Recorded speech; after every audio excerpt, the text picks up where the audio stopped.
Hello. ஏ நான் ப்ரொடியூசரோட மனைவி தான் பேசுறேன். நீங்க யாரு? நான் ஸ்வப்னா. ப்ரொடியூசர் கிட்ட கொஞ்சம் பேசணும். ப்ரொடியூசர் வீட்ல இல்ல. நீ ஏதாவது பேசணும்னு நினைச்சா என் கூட பேசினா போதும். எனக்கு ப்ரொடியூசர் கூட பர்சனலா கொஞ்சம் பேசணும். எனக்கு தெரியாம பர்சனலா ஒண்ணு வேணாண்டி. நீ ஆக்ட் பண்ண தானே வந்திருக்க. ஆக்ட் பண்ணிட்டு போ. என்ன உனக்கு நாகரிகம் தெரியல? நீ சொல்றியா நாகரிகத்தை? அடியே, என் புருஷனுக்கு வலைய வீசணும்னு நினைச்ச சுட்டு தள்ளிடுவேன். என்னடி சொன்ன? நான்சென்ஸ்.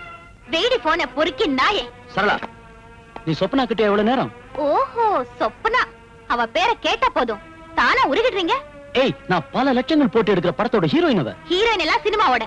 வீட்ல வேண்டாம். அனாவசியமா குழப்பாத. நான் பேசுறதுல இல்ல குழப்பம், நீங்க நடந்துக்கிறதுல தான் இருக்கு.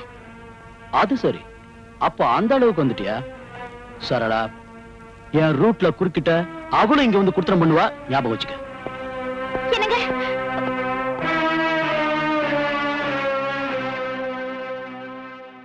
கையெடுங்க.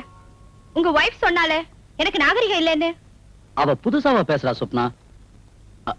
அந்த கழுதையோட பேச்ச கேட்டு நீ ஆத்திரப்பட்டேன்னு வச்சுக்க, அப்புறம் அவ ஜெயிச்சிருவா.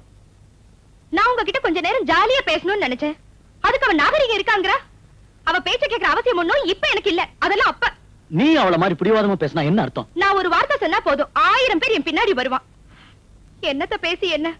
எல்லாத்தையும் மறந்து நான் உங்களை காதலிச்சேன் பாருங்க. அத புரிஞ்சுதான் என் ப்ரொடக்ஷனுக்கு உன் பேரை வச்சிருக்கேன். என்ன இப்படி எல்லாம் நீங்க ஒண்ணும் காக்க பிடிக்க வேண்டாம். பார் சொப்னா, எனக்குள்ள சொந்தம் நீ ஒருத்திதான். நீ வந்துட்டா அவளை வெளியே அனுப்பவும் தயாரா இருக்க. ஏன் சொல்றேன்னா, நீ இல்லாம எனக்கு வாழ்க்கையே இல்லை.